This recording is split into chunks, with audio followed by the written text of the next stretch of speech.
ఎక్కడ చూసినా సోషల్ మీడియాలో చూస్తే వల్గారిటీ, అది చూస్తే బాధ. ఒకరిద్దరి పైన దిశ అందరిపైన ఇదే వార్తలు రాసే పరిస్థితికి వచ్చారు. అధ్యక్ష, ఈ రోజు మీరు చూసినప్పుడు ఓసారి ఎంత బాధ వేస్తుందంటే, ఒక బాధ్యత కలిగిన రాజకీయ నాయకుడు ఎవరైనా కావచ్చు, ఏదైనా ఒకప్పుడు నేను చూస్తే ఒక చిన్న విషయం విమర్శ వచ్చిందంటే చాలా కాన్షియస్ గా ఉండేవాడు. పేపర్లో ఒక చిన్న ఆర్టికల్ వస్తే ఆ ఆర్టికల్ పైన మదన పడి ఇమ్మీడియట్ గా కౌంటర్ చేసి మనం డిసాసోసియేట్ అయ్యేవాళ్ళం.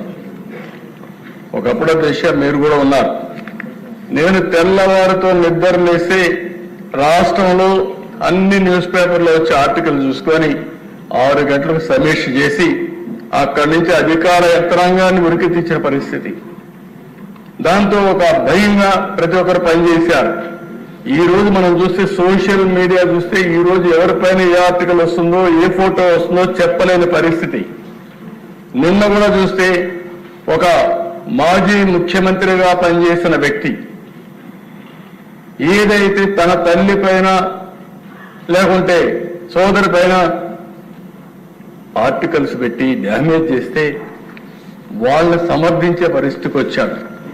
అంటే ఆ దిశ ఎవరైనా సరే మనం ఒక విషయం గుర్తుపెట్టుకోవాలి. ఎందుకు ఇలాంటి కఠినమైన చట్టాలు కావాలి, పోలీసు వ్యవస్థ కూడా కఠినంగా ఎందుకు యాక్ట్ చేయాలంటే ఇవన్నీ చూసినప్పుడు మనం గుర్తుపెట్టుకోవాల్సిన అవసరం ఉంది. ఒక వరద రవీందర్ రెడ్డి, నేను ఆ పేరు ఇక్కడ చెప్పక్కర్లేదు, కానీ నేరస్తుల పేరు కూడా చెప్పి భయపెట్టకపోతే ఇష్టానుసారంగా తయారయ్యే పరిస్థితి వస్తారు. కొన్నిసార్లు మనం కూడా చర్చించాల్సిన బాధ్యత కూడా ఉంది.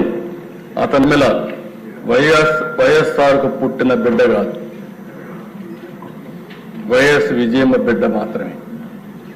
ఇంకా ఉండేటి నేను చెప్పలేని దిశ ఏం చెప్పాలో నాకైతే అర్థం కాదు. అది నా నోటితో నేను చెప్పే విషయాలు కాదు. ఉచ్చరించడానికి కూడా ఈ అసెంబ్లీలో మంచిది కాదు ఎలాంటి ఆర్టికల్ అధ్యక్ష.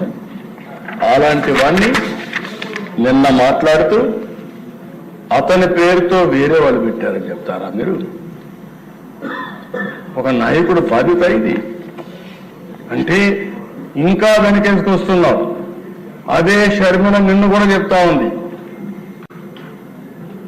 ఎవరైతే ఈ రవీంద్ర రెడ్డి ఉన్నాడో ఇతను నా మీద పెట్టడంలో అవినాష్ రెడ్డి చెప్పారు, వాళ్ళ పిఏ వీళ్ళందరూ ఉన్నారు కాబట్టి అవినాష్ రెడ్డి గారిని కూడా అరెస్ట్ చేయమని వాళ్ళ సిస్టర్ డిమాండ్ చేస్తుంది.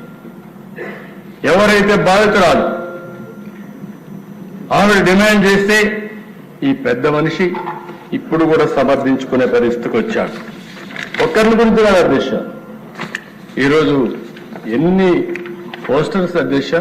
హోమ్ మినిస్టర్, రాష్ట్రంలో హోమ్ మినిస్టర్కే రక్షణ లేకపోతే ఎవరికి ఉంటుంది?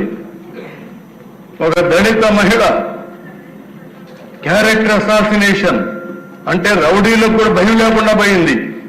హోమ్ మినిస్టర్ లెక్కలేదు, డీజీపీ లెక్కలేదు, హోమ్ సెక్రటరీ లెక్కలేదు, డిప్యూటీ సీఎం అని లెక్కలేదు, ఎవరైనా లెక్కలేదు.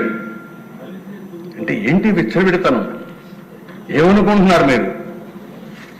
ఇంకో పక్కన చూస్తే అధ్యక్ష డిప్యూటీ సీఎం పైన ఏం చెప్పాలి అధ్యక్ష? ఇవి చూస్తే మనసు వికలమైపోతుంది, బాధ కలుగుతుంది, నిద్ర రాదు. మనం కూడా మనుషులమే అధ్యక్ష. ఓసారి ఇవన్నీ చూసినప్పుడు దేనికోసం ఇక్కడికి వచ్చాం, ఏ పరిస్థితిలో వచ్చాం? ప్రజలకు సేవ చేయాలని వచ్చి